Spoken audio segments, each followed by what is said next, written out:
Alors ce que je vais vous montrer, c'est un exercice où interviennent les matrices orthogonales à un moment où on ne leur a rien demandé. C'est vraiment une intervention voilà, par elles-mêmes. Elles arrivent et elles viennent proposer de l'aide. C'est un exercice aussi qu'on peut mettre dans R et volume, parce que ça concerne les R et les volumes. Et ça, comment évidemment, comme très souvent interviennent les matrices orthogonales dans un problème où on n'a pas demandé, on n'a pas fait explicitement appel aux matrices orthogonales, bah, c'est par la décomposition polaire. Donc voilà l'exercice. Il est dans G2, qui fait partie des exercices, mais je ne sais plus où, du chapitre 6. Et donc, nouvelle histoire et de groupe et de géométrie. Et l'exercice est le suivant. Donc on a eu un endomorphisme d'un espace E est euclidien.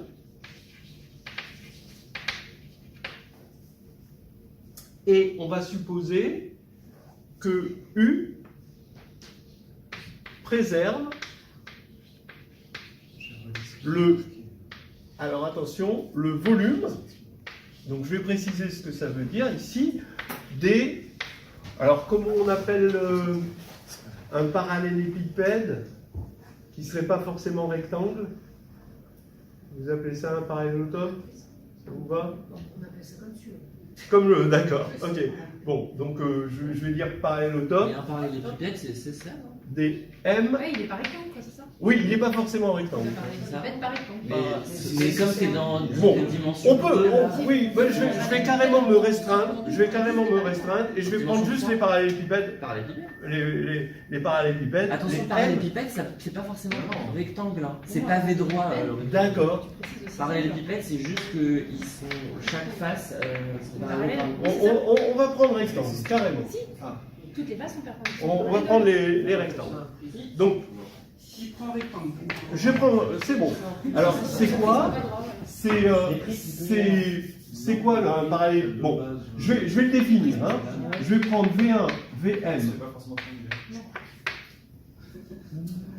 Une famille orthonormée. Il n'est pas droit parce que la base est pas D'accord? C'est bon? Ok. Bon, je vais prendre, je le définis, hein, et je vais regarder finalement les sommes de TI, VI, I de 1 à N, avec, donc mon, voilà, P, d'accord, avec TI, vous avez compris entre 0 et 1. D'accord? Donc je regarde le volume de cette chose-là. Mais attention, ce que je regarde, c'est un M volume. C'est-à-dire si M égale 2, c'est une R. Si M égale 1, c'est une longueur. Si M égale 3, c'est un volume. D'accord? Si après, c'est un hypervolume. Si vous voulez. D'accord? Donc je suis en train de regarder ça. Donc j'ai fixé M. Et attention, M, il est compris entre 1, mais il est strictement plus petit que N, où N, c'est la dimension de E. Hein? Voilà. Alors ça, c'est l'hypothèse. Alors je vais déjà vous donner le résultat. Alors, donc il préserve ce volume. Hein. Alors je regarde ça comme un volume, c'est pas un volume algébrique, hein. Je suis en train de regarder un volume géométrique, hein, donc une valeur absolue, hein, un volume positif. Alors, U est orthogonal, donc est dans O2. Voilà. Alors, je vais vous montrer que c'est évident dans un certain cas et faux dans un autre cas. Là où c'est évident, c'est si préserve les longueurs, si m égale 1. D'accord? Donc U préserve les longueurs. Bon, si je préserve les longueurs, c'est terminé, parce que U de x en norme, ça va être égal à norme de x, et ça, c'est vraiment la définition. Hein, on sait que U appartient à O de U. D'accord, c'est même la définition. Hein, dans euclidien. Hein. Donc il a une norme, j'ai pris la norme euclidienne. On peut préciser que c'est bien la norme euclidienne en mettant un petit 2 ici. Bon. Donc, pour m égale 1, c'est évident. Pour m égale n, c'est évident que c'est faux. Là, on va avoir un contre-exemple. Pourquoi? Parce que les éléments de n de E qui préservent les volumes, donc le volume, le n volume, eh ben, c'est tout simplement les éléments de déterminant 1 ou moins 1. Parce que quand on a un objet, un volume V, hein, on veut regarder le volume d'un certain élément X, et on regarde le volume de U de V, on sait que c'est le volume de V multiplié par la valeur absolue du déterminant de U. C'est une forme volume. Ici, c'est une des propriétés connues du déterminant. Alors, ici, on peut le voir avec quelque chose comme ceci, c'est-à-dire que si on prend ici V1, etc., Vn, ici, on va jusqu'à n, une famille orthonormée, et on regarde le parallélépipède rectangle engendré par cette famille. D'accord.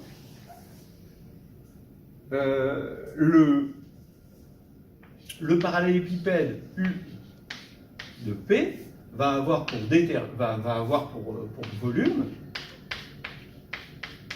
eh bien, le déterminant de U fois ce volume-là.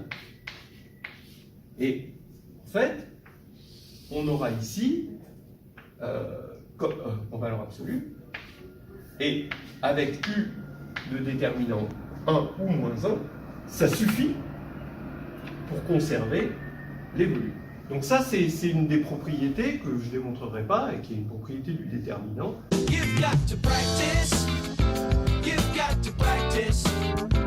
Alors maintenant, on va supposer que M est strictement inférieur à N. Et qu'est-ce qu'on va faire pour U? Ben, on va fixer, donc on fixe une base de E pour obtenir ici la matrice dans cette base est égale à A. Et A, on va regarder sa décomposition polaire.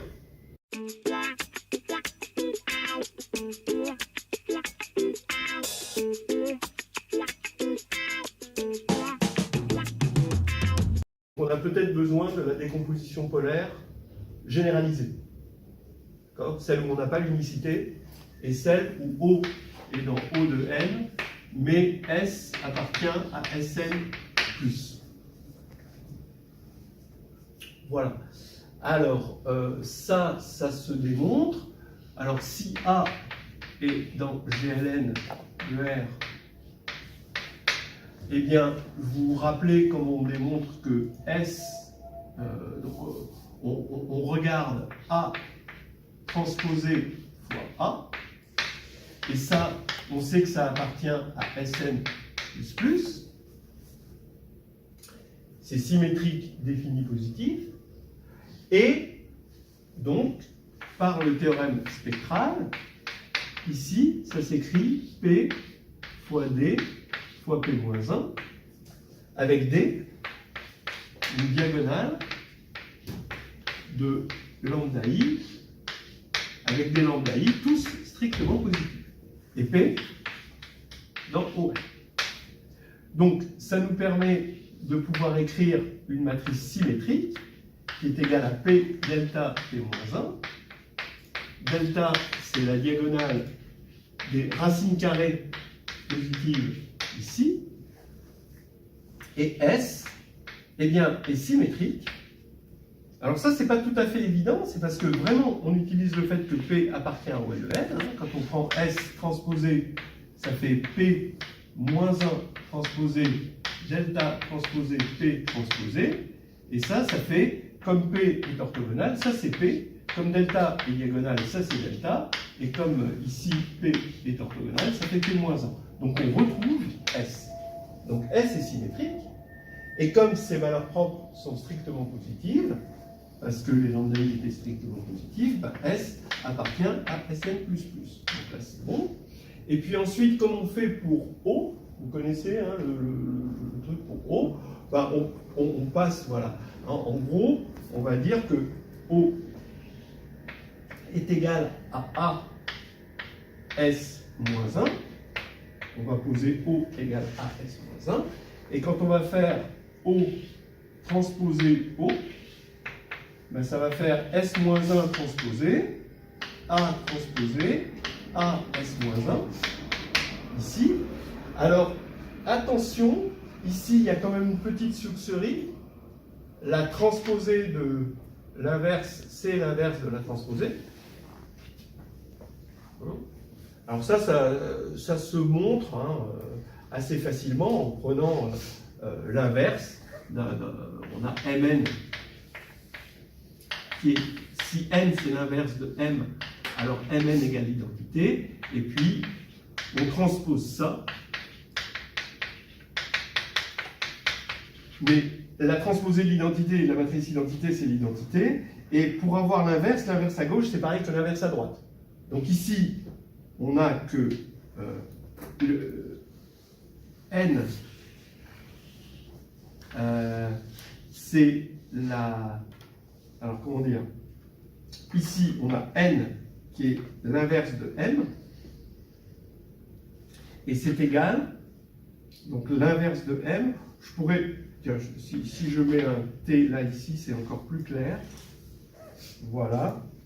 Donc l'inverse, là j'ai que n, c'est l'inverse de la transposée, et là j'ai que n, c'est la transposée de l'inverse. D'accord? Voilà. Donc là, c'est bon. Donc ça veut dire que ici, je n'ai pas mis de parenthésage, hein, je vois ça comme ça. Et ici, S, donc maintenant, bah oui, je mets le parenthésage finalement. Ici, c'est S-1. Ici, c'est S2.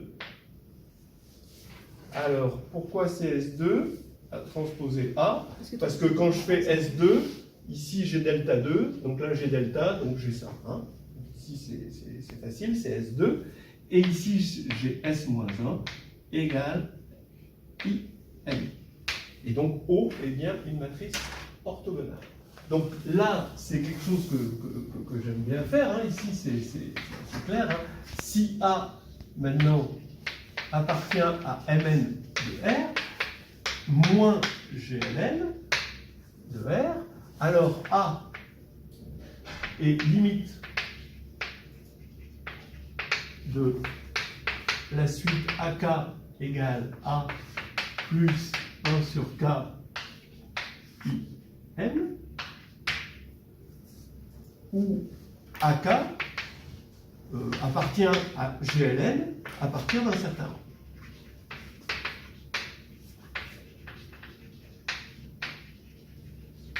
Je pense que c'est assez clair que ici, AN A 0 appartient au spectre de A, et il existe un voisinage de 0 tel que, étant donné que le spectre est discret, parce qu'il est fini, le spectre de A, il existe un voisinage de 0 qui est dans C, hein, dans le plan complexe, ça, tel que si lambda est dans un voisinage de 0 moins 0, alors 0 n'est pas dans le spectre de A. Ça, c'est le fait que le spectre est fini, donc discret. Okay. Hein, vous avez un spectre comme ceci, voilà le spectre de A dans le plan complexe, vous avez 0 qui est dans le spectre, puisque A n'est pas dans GLN, donc A est singulière, et là vous avez votre voisinage, où ici, à part 0, vous n'aurez pas d'élément du spectre. Okay. Donc ça veut dire, je suis en train de redémontrer finalement que AK, que GLN est dense dans Mn de R. Hein. AK, à partir d'un certain rang, ici, tend vers A avec AK dans GLN. Donc vous avez donc, AK, comme c'est dans GLN, d'après ce qui précède. Alors je vous rappelle que dans ce qui précède, on s'était vraiment servi du fait que c'était dans GLN. Ici, quand on avait inversé S, là c'était vraiment important. AK est égal à OK SK, j'ai donc ma décomposition polaire, bon, même si je n'ai pas démontré qu'elle était unique, ben, j'ai ça, et là, je sors l'argument que ON, le groupe ON, est compact. La compacité de ON est importante. Ici, pour pouvoir affirmer qu'il existe une sous-suite, alors c'est un fermé, borné, et il existe une sous-suite telle que OIK tend vers un O qui est dans ON. Alors je vous rappelle que le fait que ce soit fermé, c'est attention, hein, c'est pas l'image réciproque de 1 par le déterminant ou de 1 moins 1 par le déterminant, c'est l'image réciproque. Vous avez M donne M transposé M et vous regardez l'image réciproque de l'identité.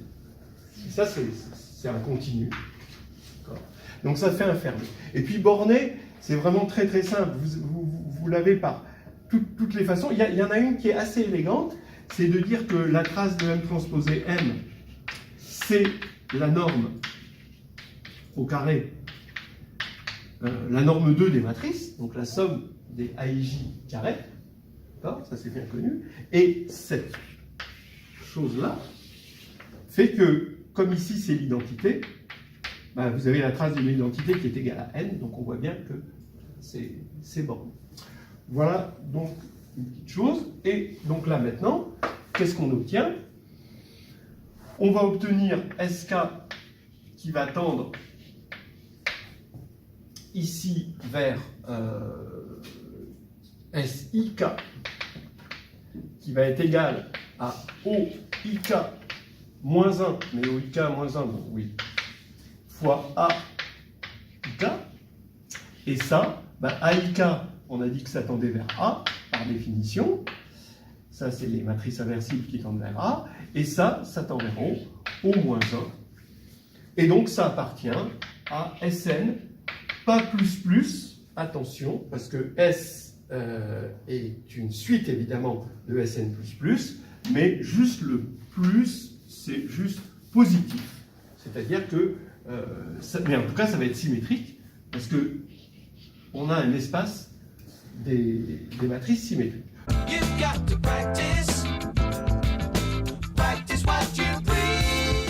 Donc là, j'ai juste redémontré un petit peu l'histoire de faire un petit rappel, ça fait de mal à personne. Et là maintenant, je vais revenir à mon exercice où j'utilise juste la décomposition polaire. Donc on utilise la décomposition polaire et A est égal à OS. Voilà.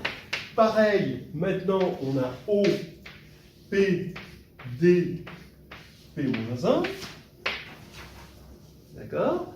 Et avec O qui est dans ON, P qui est dans ON, et D qui est une diagonale de lambda I de 1 à n. Avec des lambda I, tous positifs ou nuls. Voilà. Alors maintenant, regardez, O préserve les volumes, puisque c'est orthogonal. P préserve les volumes, P-1 préserve les M volumes, d'accord? Donc je suis sûr que D préserve les volumes, les M volumes, de tous mes parallélépipèdes rectangles. Okay. Mais qu'est-ce que je vais prendre? Maintenant, j'ai plus qu'à prendre la base canonique, puisque ça marche pour D. Je vais prendre EI1, EIN. Donc, quel est le volume de ce parallélépipède? C'est 1. On multiplie, c'est un parallélépipède rectangle, avec que des éléments de longueur 1. C'est une espèce d'hypercube, de n cube. Donc, c'est 1. Et je calcule de deux manières le volume de DI1, DIN. D'une part, comme D préserve le parallélépipède, c'est encore 1.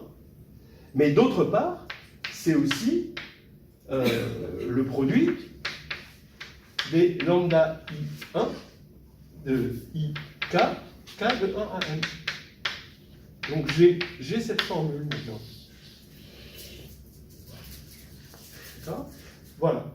Donc maintenant que j'ai cette formule ici, pour les volumes, je vais montrer, je n'ai pas encore utilisé le fait que M était strictement inférieur à N.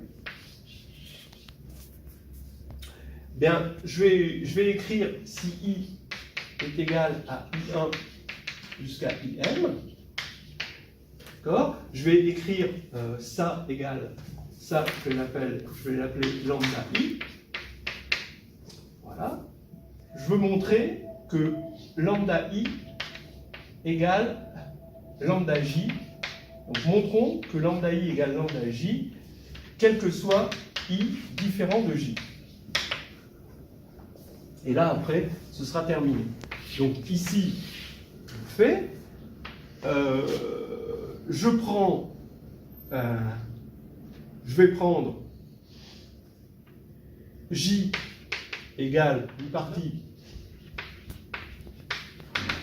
de 1M, 1N, qui ne contient ni I ni J.